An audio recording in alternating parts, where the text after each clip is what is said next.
shet kylla pleng de hang ni kumba shet ma pianga nga tek dok dok nga dangit ya pi shisha pi pat na lor jong nga pi dang ya yek samla pleng de hang ni ka jing et ka sang rumah ba don kum ki mat syukur jong pianga ipay puraw langa set haru makna syabari dang kwahtet kletik jonga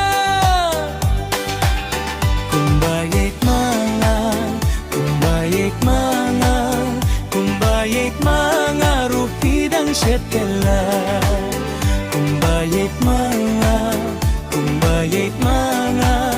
kumbayek mga pinsa babe kylla